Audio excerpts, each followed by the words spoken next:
Hey there, sewing friends. Welcome to day 16 of the Vlogmas Sewing Challenge, and welcome back to this channel where we stitch, sip coffee, and pretend like sewing machines never eat fabric.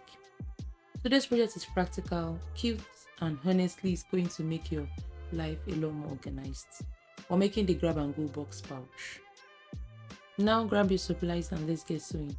You need your main body fabric cut to 16 inches wide and 9 inches high, one exterior and one lining. You need your 9-inch multi-purpose zipper. You need binding of your choice. You can use fold over elastic, ready-made bias binding, or self-made binding. Next, you need a very good old pair of scissors. You also need a fabric marker and a ruler. Then we need double-sided tape, optional but it makes life easier. You need a matching thread and of course your sewing machine. Next, you need webbing, and I cut this to 12 inches long. You can use any width that you like. You need a thread cutter, optional as well. You need some clips. This will definitely make your life easier. They are better than pins if you're using leather, cork, or vinyl. Now we're going to conquer the zipper parts. Take your exterior piece and lining piece and notch, find the centers, then notch along the width on both sides. So as soon as you're done, you're going to be notching your zipper as well, holding two and notch on opposite sides.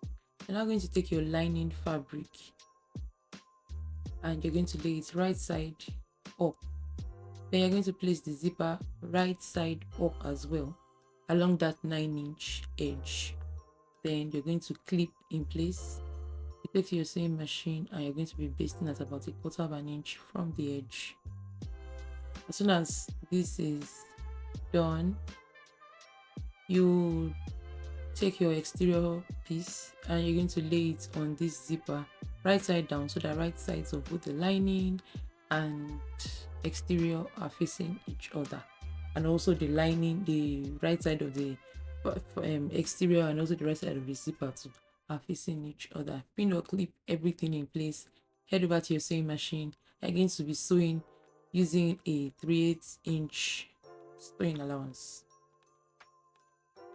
Once done, you're going to be flipping the fabrics so that the zipper is exposed. You are flipping the exterior and lining away from the zipper.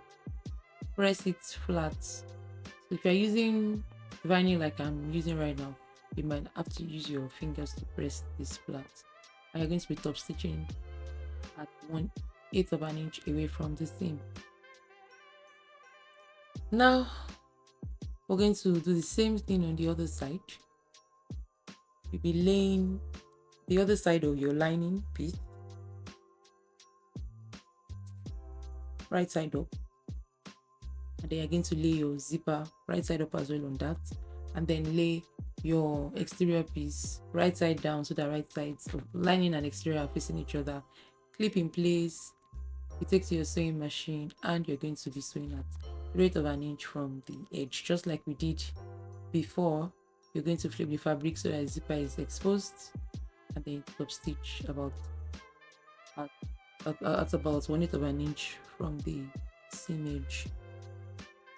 Now that we're done, if you're using a continuous zipper tape, then you can zip, you can install your zipper pull. If you're using a ready-made zipper, I guess this would have been zipped already. Now we're going to be boxing these corners. This is what will give the pouch its shape. So first you're going to be folding this panel in two, making sure that the zipper is at the top, just like you can see, and you will be notching the other side, top and bottom. Then you're now going to make sure the zipper is aligned with the notches that you just made. Make sure it's aligned, well aligned, and they are going to be notching the sides at the top and the bottom. So that means we're going to have 4 extra notches now. Just follow what I'm doing on the screen and you would understand better.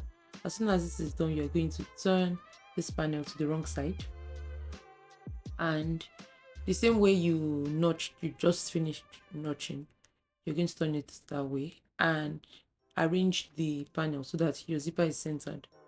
Then you're going to clip both the top and the bottom of this panel. Now this is where you're going to need your ruler or your measuring tape. Now you're going to be checking where your zipper is going to end.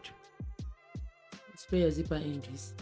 And on that edge, we're going to be boxing the corners. So now to box the corners, you'll be measuring 1.5 inches high by 1 inch wide. You can decide to use a pattern piece for this to, if you feel you can do it directly on your fabric. And I'm not sure if you can actually see clearly what I'm doing on my fabric since it's very patterned. But if you're using a pattern piece, just make sure you measure 1.5 inches high and 1 inch wide, and then you're going to place at each of these corners. Then you trace the pattern piece out. And why I recommend using the pattern piece is that it makes things faster. So you're only doing it on 2 corners, not the 4 corners, please, just 2 corners. And this is at that edge where your zipper end will be or is. So as soon as you're done doing this, you'll notice that I'm trying not to fast forward this so that you can see exactly what you're going to do. As soon as you have traced this 1.5 inch high by 1 inch wide box at those 2 corners, you're going to be cutting out those 2 corners where you just traced. And that's what I'm doing now. So you see the way it works.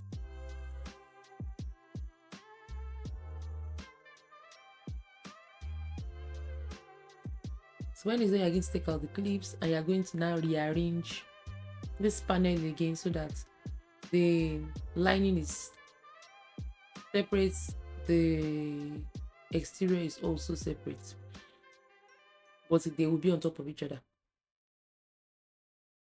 As you can see what I'm showing you, so they'll be on top of each other, but they will be separate. So now, remember those corners that you just boxed? We're going to be attending to those corners now.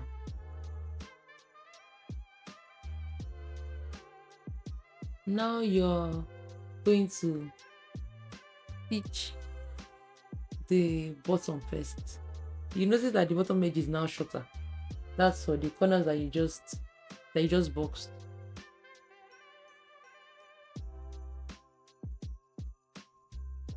Then you're going to be stitching this bottom at about 1/2 inch from the edge.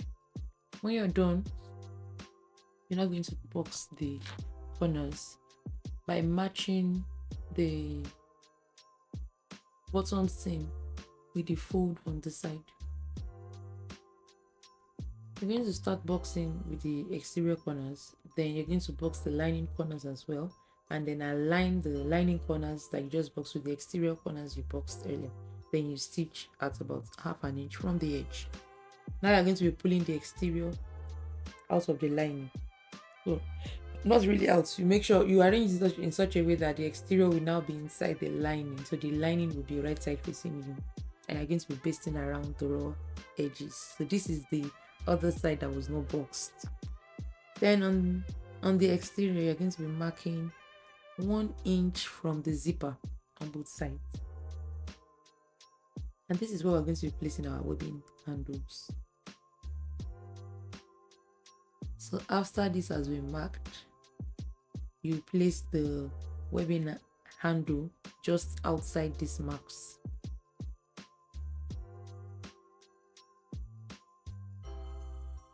Clip in place, and then head over to your sewing machine to paste this in place at about 1/4 inch from the edge.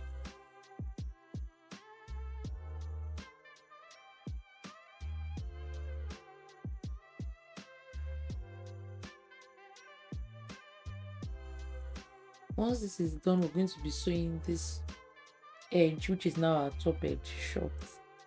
You're going to clip this in place, and you're going to take your sewing machine to sew at about 3/8 of an inch from the edge.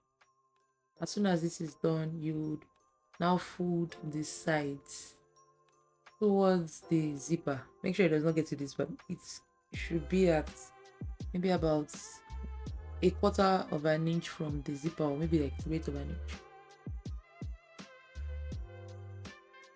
So I did mine at about 1/4 of an inch. So you're going to fold both sides this way.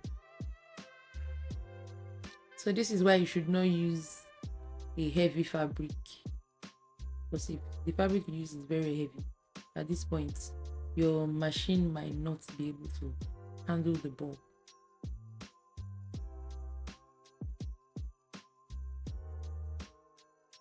So you're going to be clipping this fold in place, and you stitch at about 3/8 of an inch from the edge, also following the stitches from before. Now we're going to trim our seam allowance to about 1/4 of an inch.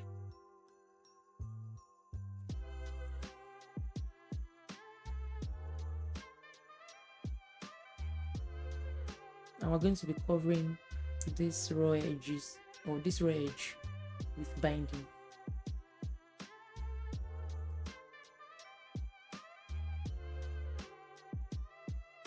Remember I told you earlier that I'm using fold over elastic for my binding. So the way I usually work with fold over elastic is I enclose my raw edge in the crease of the fold over elastic. But before doing that, I usually use my double-sided tape. I apply double-sided tape to both sides of the seam,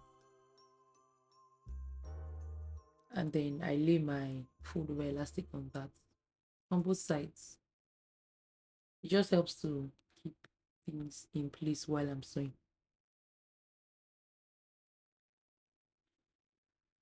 So as soon as this is done, you're going to take to your sewing machine and top stitch at about 1/8 of an inch from the edge. When you're done, trim any excess elastic. Then you can melt the fold over elastic ends with a lighter carefully, and you are done.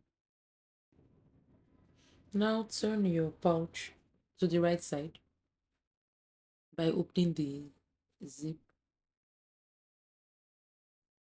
Turn carefully and using a blunt tool, poke out the corners carefully. And your grab and go box pouch is ready for action. This pouch is cute, is functional, and most importantly, handmade by you. You can throw in your makeup, your art supplies, snacks, anything can be stored in this pouch. And if you enjoyed this tutorial, don't forget to hit that like button, subscribe for more fun sewing projects, and comment below what you use your pouch for. Until next time, happy sewing, my friends. Bye for now.